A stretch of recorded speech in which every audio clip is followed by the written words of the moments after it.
తీసుకొని ఈ పత్రికా సమావేశంలో వాటికి సంబంధించిన వివరాలు చెప్పాలన్న నిర్ణయం కాంగ్రెస్ పార్టీ తీసుకుంది.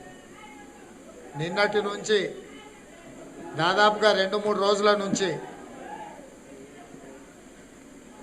పత్రికలలో ప్రసార సాధనాలలో ఈరోజు 12:03 చాలా మంచి ముహూర్తం ఉంది. ఆ ముహూర్తంలో చంద్రశేఖరరావు గారు వారి అభ్యర్థుల యొక్క లిస్టు ప్రకటిస్తారని అన్ని టీవీలు పేపర్లు పెద్ద ఎత్తున ప్రచారం కల్పించినాయి. అందరూ నిజమే అనుకొని టీవీలకు అతుక్కొని చూస్తుంటే సరిగ్గా 12:03 నిన్నమన్న లిక్కర్ షాపులకు ఇచ్చిన లైసెన్సులు 12:03 లక్కీ డ్రా తీయడం మొదలుపెట్టారు.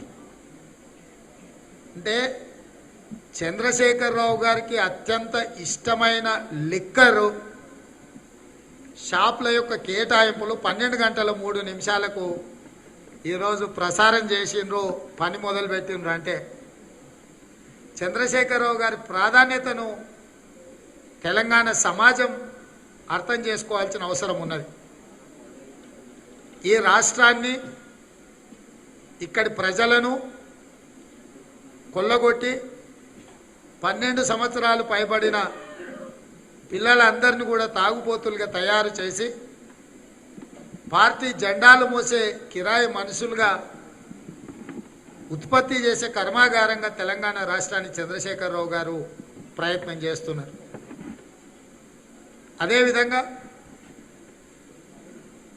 2:30 గంటలకు విడుదల చేసిన లిస్టు చూసిన తర్వాత సంపూర్ణంగా నాకు విశ్వాసం కలిగింది, తెలంగాణ ప్రజలకు నమ్మకం కలిగింది. రాబోయే ఎన్నికలలో కాంగ్రెస్ పార్టీ అధికారంలోకి వచ్చి తీరుతుంది.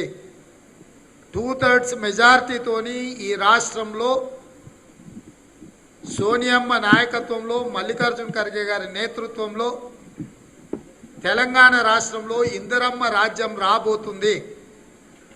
ఎందుకు అంటే మొదటి నుంచి నేను చంద్రశేఖరరావు గారికి